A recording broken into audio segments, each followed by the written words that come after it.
So this is Hans versus Fabi. Hans got the better of the opening. They played in Italian, which is Hans' specialty with white. It's sort of boring. Then Fabi made interesting move, Queen f6, all part of his prep, of course. B4, which is reasonable. A4, threatening A5.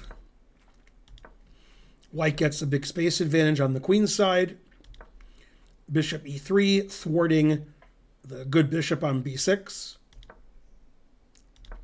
And white has a nice advantage, I think. Black's queen is sort of silly, I think, on F6. So here the engine wants to play G5 at some point, but Fabi never did. Knight F4 is okay. Bishop G4 is playable. These is all okay, just better for white. Now, Hans followed two of my rules, so I thought he was going to win. I mean, Hans made a move where it follows two of my rules. Although, I guess to be fair, the rule always follows another rule, so it always follows two rules. He always played bishop f1. Okay, and the engine says black has to play g5, and black's position is fine. But Fabi castled, which the engine says is bad.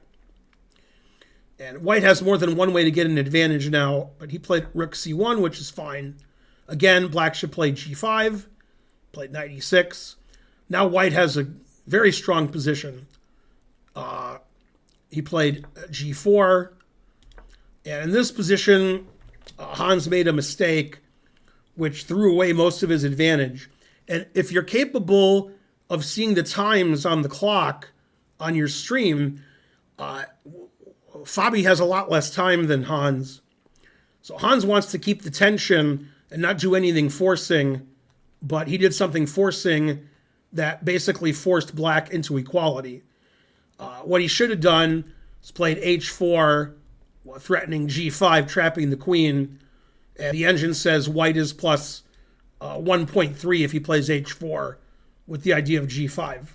Slowly but surely. And don't call him Shirley. Okay, but Hans played knight takes e5, which is super complicated.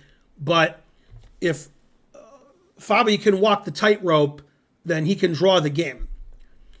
So he takes. Queen, if it goes to h4, would get trapped by knight f3. So he has to take. Knight f3. And now if Fabi plays queen d6, we can take on d6. Pawn takes, then the bishop on b6 is hanging. So you can't do that. And if you play queen f6, then white plays e5, and the queen is trapped. So Fabi has to take on e4. Hans wins his piece back, and Hans has two threats.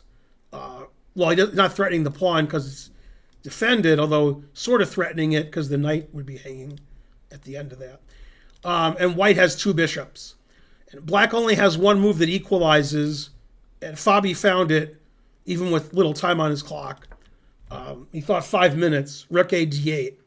And the difference between rook a d8 and rook f d8 happens in the variation where white plays knight to d4, which is what Hans played.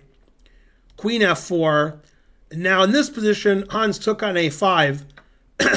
If Hans takes on e6, black is actually winning now because black played the correct rook to d8. So now black has pressure on the queen and on the bishop and on the f file. And this is very strong for black because black can play c5. It's pinned. And then if you take, and white's in a lot of trouble. e5 is coming and takes, and f2 is weak when the bishop disappears. Okay, so Hans didn't do that. After queen f4, Hans took the pawn on a5, and then b6 attacking the bishop. Then they traded. Black's threatening knight f3 check, so we have to take it. And he's forking the pieces. So queen e2, attacking the knight. Now, black's up a pawn, but this pawn is hanging. Now, the commentators were expecting rook takes c7, threatening queen takes f8 check, and maybe Fabi with a minute and a half would miss that, except for one thing. And after rook takes c7, rook a8, the engine says it's equal. But he played queen c7. Then black played the best move by far, h5, putting tremendous pressure on g4. And then Hans tried to win the pawn. Fabi said no. And then brought his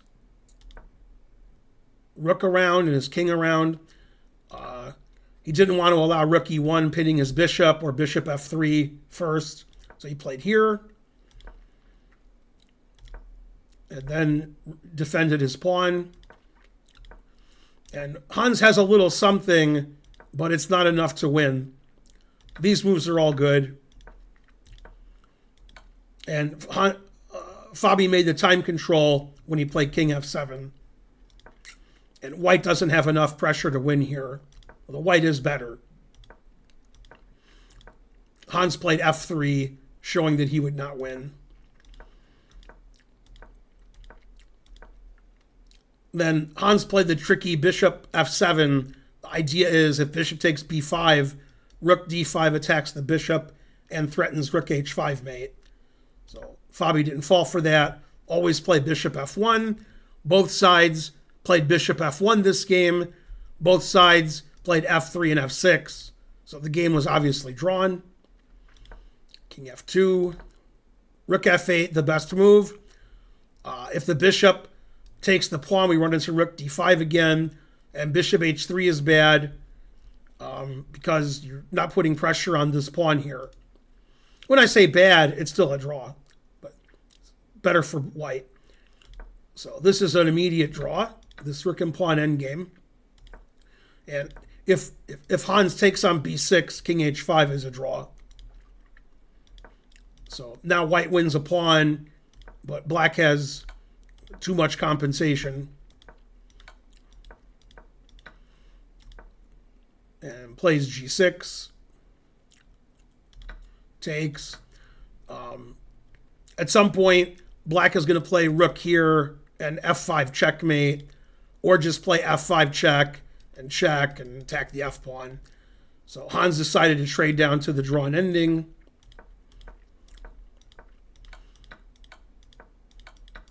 And they're not allowed to agree to a draw, so they played to stalemate. So that was a pretty good game. In fact, all the games of the U.S. Championship, the players played between 95 and 100. So probably we'll see something on Twitter soon from Kramnik about the extensive cheating in the event with all the U.S. Championship players playing so well. Very high cap scores.